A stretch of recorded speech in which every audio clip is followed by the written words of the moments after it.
there is this unspoken mourning that happens when you transition back into living in the United States. And I also feel like there's this unspoken mourning that happens when you move to an African country and it doesn't work out, or maybe not that it doesn't work out, but in my case, you feel like you have come to the end of your road there and it's not something that's going to be a part of your future. So I wanted to just make a video about that today because coming back to the States has actually been really good for me. I have been really welcomed by friends and family. I got to spend very precious time with my grandmother before she left this life, which was of utmost importance to me. And so, financially, there's been great opportunities. Creatively, there's been great opportunities. And I am generally feeling very blessed and very happy where I am. But at the same time, there is a difference, right?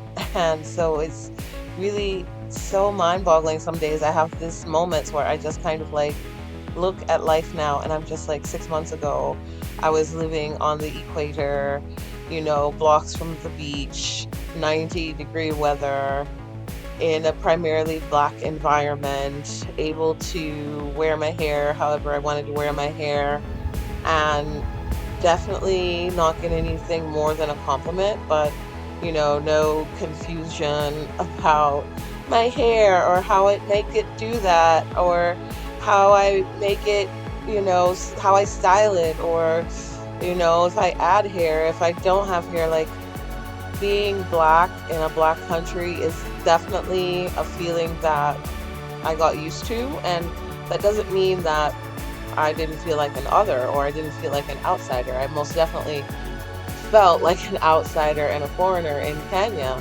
but there was just this collective blackness that was very apparent in my life, and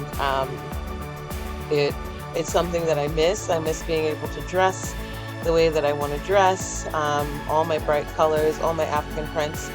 I am not in Atlanta or the DMV or, a primarily black environment in the States where I would feel more comfortable to dress like this. I'm in small towns and in predominantly white communities where it's not that it's not going to be accepted, it's just that it's going to come with a lot of adulation and a lot of questions. And I'm just trying to like go to Walmart half the time. I'm not trying to like stop and have these interesting conversations with people. So I tend to dress down and dress much more plainly than I did when I lived abroad.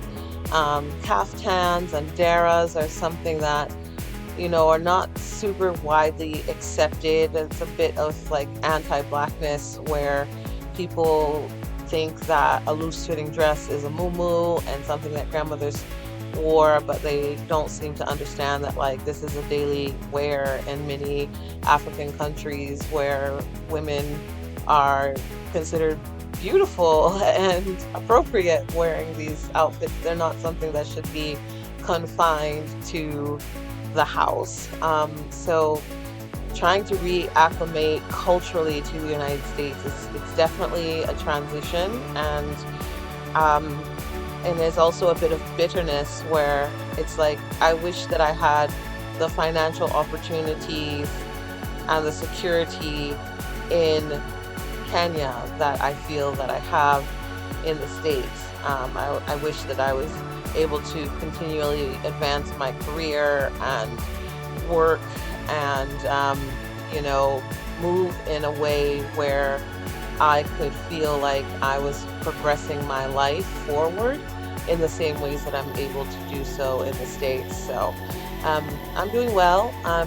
I'm moving and shaking, and I'm happy, but I do have this bitterness that I'm dealing with.